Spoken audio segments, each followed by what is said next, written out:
উর্মি যখন দীপকে নিয়ে গ্রামের উদ্দেশ্যে যাচ্ছিল তখনই হঠাৎই সূর্যের মুখোমুখি হয় উর্মি। আর উর্মির মুখ থেকে সব সত্যিটা জানতে পেরে চমকে ওঠে সূর্য।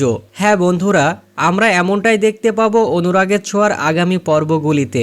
অর্জুন রূপাকে নিয়ে বাড়িতে ফিরে আসলে রূপার এমন অবস্থা দেখে কষ্ট পায় লাবণ্য, কারণ সব হারিয়ে লাবণ্য এখন অসহায়। তাই রূপার জন্য এখন সে কিছুই করতে পারবে না। কিন্তু ছোট্ট রূপা আশা হারায় না এবং সবাইকে বলে আমরা আবারও সবকিছু ফিরে পাবো। আর রূপার তার মায়ের প্রতি বিশ্বাস আছে, তাই রূপা আশা দেয় তার মা ঠিকই সেনগুপ্ত বাড়ি ফিরিয়ে নিয়ে আনবে। ঠিক তখনই প্রবীরবাবু জানাই সূর্যের ভুল ডিসিশনের জন্য অনেক আগেই সেনগুপ্ত বাড়ি সোনারূপার নামে লিখে দিয়েছিল।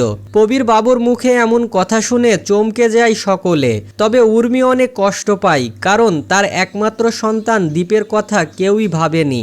তাই উর্মি সবার ওপর অভিমান করে দীপকে নিয়ে অনেক দূরে চলে যেতে চায়। তবে দীপা সবাইকে ভরসা দেয় সেনগুপ্ত বাড়ির প্রতি তার কোনো লোভ নেই। খুব তাড়াতাড়ি সে ওই বাড়িটি উদ্ধার করে সবাইকে বুঝিয়ে দেবে। কিন্তু উর্মি দীপকে নিয়ে গ্রামে গেলে সেখানকার আবহাওয়ার কারণে দীপ ভীষণ অসুস্থ হয়ে যায়।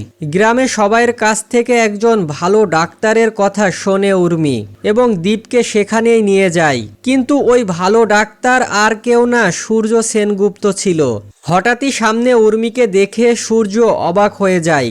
সূর্য তাড়াতাড়ি দীপের ট্রিটমেন্ট করে এবং উর্মি তখন সূর্যকে বলে এক্ষুনি বাড়ি ফিরে চলুন দাদাই, আমরা সকলেই পথে বসে গিয়েছি। তো বন্ধুরা, ঠিক এভাবে যদি উর্মির সাথে সূর্যের দেখা হয় এবং সূর্য যদি ফিরে এসে দীপার পাশে দাঁড়ায়, তা দেখতে তোমাদের কেমন লাগবে তা অবশ্যই কমেন্টের মাধ্যমে জানিও। আর ভিডিওটি ভালো লাগলে একটি লাইক দিয়ে আমাদের চ্যানেলটি সাবস্ক্রাইব করে রেখো।